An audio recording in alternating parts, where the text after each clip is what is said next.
नमस्कार विद्यार्थी मित्रों, मैं पुनः आपका इस वीडियो में तहे दिल से स्वागत करता हूं। अब आगे हम बात करने जा रहे हैं क्लास 10 में विषय गणित, और जैसा कि हम पढ़ भी रहे हैं, सीख भी रहे हैं, प्रायिकता यानी संभावना। तो बात करते हैं यहाँ पे महत्वपूर्ण क्वेश्चन। एक पासे को एक बार फेंका जाता है, निम्नलिखित को प्राप्त करने की प्रायिकता ज्ञात की थी। तो प्रायिकता क्या ज्ञात करनी है? एक अभाज्य संख्या, 2 और 6 के बीच स्थित संख्या और एक विषम संख्या। तो सबसे पहले आप देखें तो लॉकडाउन के दरमियान आप सभी मैंने खूब लूडो खेला है। तो लूडो के अंदर जो बात करें तो एक पासा होता है, ठीक है, एक डाइस होता है जिसमें कितने अंक होते हैं? 6 अंक होते हैं। तो यहाँ पर सबसे पहले मैं लिखता हूँ यहाँ पर पासे पर की संख्या बराबर 6। अब यहाँ पर लिख रहा हूँ 1 2 3 4 5 और 6, जो पासे पर की संख्या है उसकी हम बात यहाँ पर कर रहे हैं। आगे बात करो यहाँ पर। अब सबसे पहला यहाँ पर निकालने जा रहा हूँ, पहला नंबर यहाँ पर आपको दिया गया है, क्या है? एक अभाज्य संख्या। तो सबसे पहले यहाँ पर अभाज्य कुल संख्या। तो अभाज्य कुल संख्या कितनी है? तो एक के अलावा, अभाज्य संख्या का मतलब क्या है कि एक के अलावा, ठीक है, जितनी भी संख्याएं हैं, एक के अलावा जितनी भी संख्याएं जो स्वयं के पहाड़े में आती है वैसी संख्या अभाज्य संख्या कहलाती है।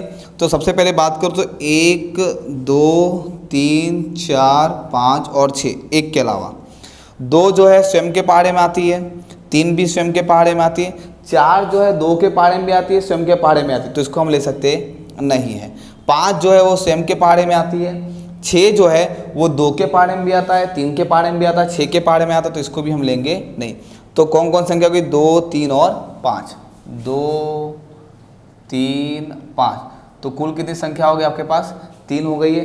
तो हम प्रायिकता निकालने जा रहे हैं इसके, इसलिए P कोष्टक में एक अभाज्य संख्या बराबर 3, ठीक है। तो अभाज्य कुल संख्या 3 हो गई, और बटे में तो कुल पासे संख्या कितनी होगी आपके पास? 6 हो गई। तो 3 एकम 3, 3 दूनी 6, इस प्रकार से हम इसको काटेंगे। 3 एकम 3 और 3 दूनी 6, यहाँ पर ये आपका उत्तर मिल गया।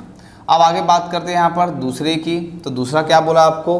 2 और 6 के बीच स्थित संख्या, 2 तथा 6 के बीच स्थित संख्या। तो यहाँ पर हम देखते हैं, तो सबसे पहले 2 और 6 के बीच, 2 3 4 5 और 6। तो 2 से लेके 6 तक के बीच में संख्या कौन कौन सी आती है? 3 4 और 5। क्या क्या आती है? 3 4 और 5। तो कुल कितनी संख्या आ गई? 1 2 3। तो 1 2 3। तो इस प्रकार से यहाँ पर लिखता हूँ, P कोष्टक में 2 तथा 6 के बीच, 2 तथा 6 के बीच स्थित कोई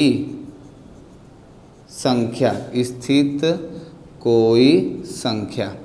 तो इस प्रकार से आगे बात करें हम यहाँ पे, तो कितना हो गया? 3 बटे में। आगे बात करूँ तो कुल पासे संख्या कितनी है? तो पासे संख्या 6 है। तो यहाँ पर बात करें तो 3 एकम 3, 3 एकम 3 और 3 दूनी 6।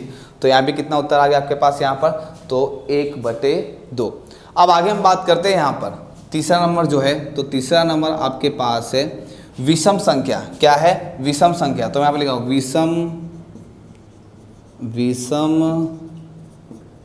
कुल संख्या। तो विषम कुल संख्या कौन कौन सी है? तो सबसे पहले पासे की संख्या जो लिखता हूँ, लिख दूँ यहाँ पर 1 2 3 4 5 और 6। अब विषम का मतलब क्या है? तो 1 3 5, 2 4 और 6 कौन सी संख्या हो जाएगी? सम। तो 1 3 और 5 वो कौन सी हो जाएगी आपकी? विषम संख्या। 1 3 5। तो कुल कितनी संख्या होगी आपके पास? ऐसी 3 हो गई है।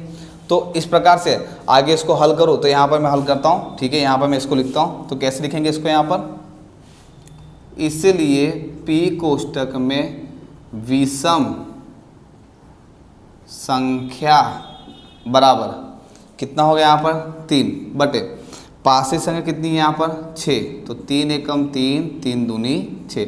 तो इस प्रकार से आप देख सकते हैं यहाँ पर इसका भी उत्तर कितना आता है, 1/2 आता है। तो दोस्तों इस प्रकार से इस वीडियो के अंदर हम यहाँ पर क्वेश्चन नंबर जो 13 है वो समाप्त कर रहे हैं। तो दोस्तों आज के इस वीडियो में इतना ही सही, धन्यवाद।